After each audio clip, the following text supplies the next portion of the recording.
எல்லாருக்கும் வணக்கம். நான் Hema Subramanian. Welcome to home cooking Tamil. இன்னைக்கு நான் ரொம்ப வித்தியாசமான ஒரு ரெசிபி செஞ்சு காட்ட போகிறேன். இது வெஜிடபிள் ஆக்ரட்டின். இதில் நிறைய வெஜிடபிள்ஸ், நல்ல கூயி, சீஸ் இதெல்லாம் இருக்கும். ரொம்ப டேஸ்ட்டாக இருக்கும். இது ஆக்சுவலி என்னோட ஒரு பர்சனல் ஃபேவரட் ரெசிபி. ஸ்கூல் டேஸ்லலாம் இது நிறைய வீட்டில் செய்வாங்க. ரொம்ப நல்லாயிருக்கும். ஸோ வாங்க இந்த வெஜிடபிள் ஆக்ரட்டின் எப்படி செய்கிறதுன்னு பார்க்கலாம்.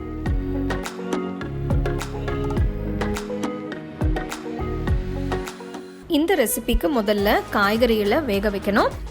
அகல பேன் எடுத்து தேவையான அளவு தண்ணியை ஊற்றுங்க.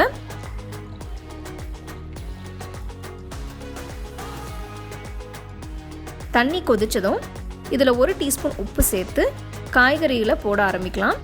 1 கப் உருளைக்கிழங்கு போடுறேன். நான் எல்லா காய்கறிகளையும் சின்ன சின்னதாக கட் பண்ணியிருக்கேன். இந்த மாதிரி எல்லாம் ஒரே சைஸில் இருந்தால் நல்லாயிருக்கும். அடுத்து 1 கப் கேரட், 1 கப் நறுக்கின பீன்ஸ், 1 கப் ஃப்ரெஷ் பச்சை பட்டாணி போடுங்க. இந்த காலிஃப்ளவர் 2 கப் இருக்கும். நான் இதை எவ்வளவோ சின்னதாக கட் பண்ணியிருக்கேன் பாருங்க.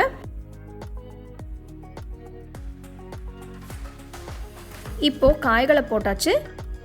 இதை 10 நிமிஷத்துக்கு கொதிக்க விடுங்க.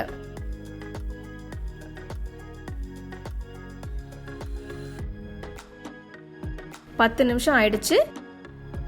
காயெல்லாம் வெந்திருக்கு. வடிகட்டி எடுத்து வச்சிருங்க. வடிகட்டின தண்ணியை நீங்கள் சூப் இல்லைன்னா ஏதாவது கிரேவி செய்யும்போது யூஸ் பண்ணிக்கலாம்.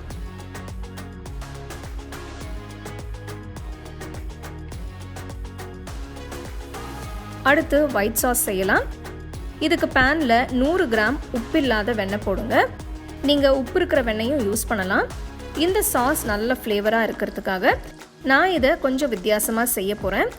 அடுப்பை லோ ஃப்ளேமில் வச்சு வெண்ணெய் உருகுனதும் இதில் 1/2 டீஸ்பூன் உப்பு, 2 டீஸ்பூன் இட்டாலியன் சீசனிங் போடுங்க.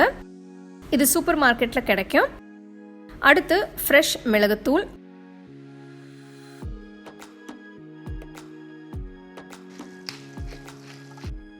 ஒரு டீஸ்பூன் சில்லி ஃப்ளேக்ஸ் போடுறேன்.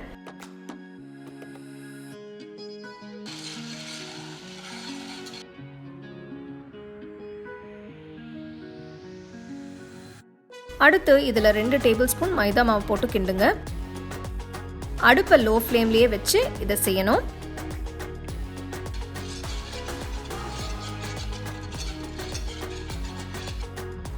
மைதா நல்லா வெந்து லேசாக கலர் மாறும்போது 2 கப் கொழுப்புள்ள பால் ஊற்றுங்க.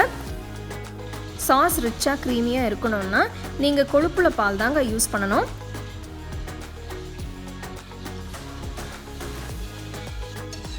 கட்டி இல்லாமல் மிக்ஸ் பண்ணுங்க. சாஸ் கொஞ்சம் கெட்டியானதும் இதில் சீஸ் ஸ்லைஸ் போட்டு கிண்டுங்க. நான் 3 ஸ்லைசஸ் போடுறேன். உங்களுக்கு எந்த அளவு சீஸ் வேணுமோ அந்த அளவு ஸ்லைசஸ் நீங்கள் போட்டுக்கலாம். ஸ்லைசஸ் உருகிற வரைக்கும் கிண்டுங்க.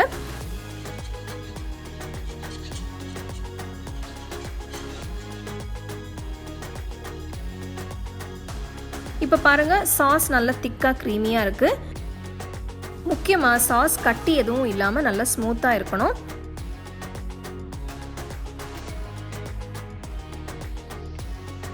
வேக வச்ச காய்கறிகளை இந்த பவுலுக்கு மாற்றி இதில் வேக வச்ச சோளம் போட்டு மிக்ஸ் பண்ணுங்க. சாஸ் ஊத்துறதுக்கு முன்னாடி காய்கறி எல்லாம் ஆறி இருக்கணும். இப்போ சாஸ் ஊற்றி மிக்ஸ் பண்ணுங்க.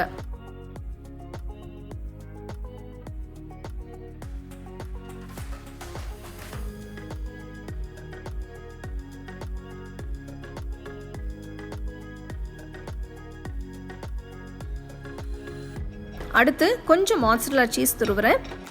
இது 200 கிராம் மாட்சரெல்லா சீஸ் பிளாக். நீங்கள் எவ்வளோ காய் எடுத்துருக்கீங்களோ உங்களுக்கு எவ்வளோ தேவையோ அந்த அளவு துருவுங்க. துருவின சீஸில் கொஞ்சம் இட்டாலியன் சீசனிங்,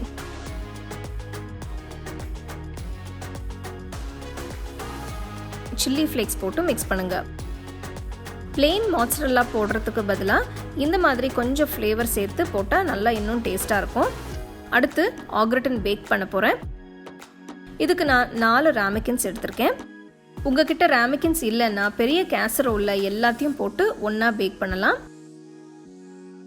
கலந்து வச்ச காய்கறிகளை ராமெக்கின்ஸில் போட்டு மேலே கொஞ்சம் மொட்சரெல்லா சீஸ் வைங்க.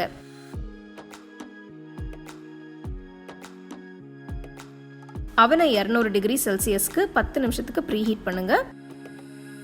அதே 200 டிகிரி செல்சியஸில் ஆக்ரட்டினை 10 நிமிஷத்துக்கு பேக் பண்ணுங்க. பாருங்க, சீஸ் நல்லா உருகி மேலே நல்ல ஒரு golden brown colour crust form ஆயிருக்கு. வெஜிடபிள் ஆக்ரட்டின் இப்போ ரெடி. இதை நீங்கள் உடனே சூடாக சர்வ் பண்ணலாம்.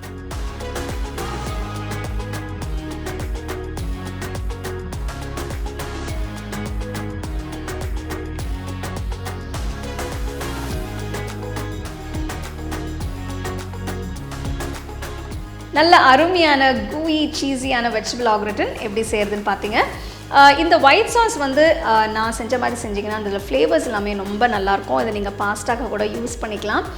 இந்த ரெசிபி வந்து செய்யும்போது அவன்லேருந்து எடுத்து நல்லா சூடாக சர்வ் பண்ணிங்கன்னா ரொம்ப நல்லாயிருக்கும். இதை நீங்கள் கார்லிக் ப்ரெட் வச்சு சர்வ் பண்ணலாம். ஸோ கண்டிப்பாக இந்த ரெசிபியை நீங்கள் ட்ரை பண்ணி எப்படி இருந்ததுன்னு எனக்கு கமெண்ட் செக்ஷனில் சொல்லுங்கள்.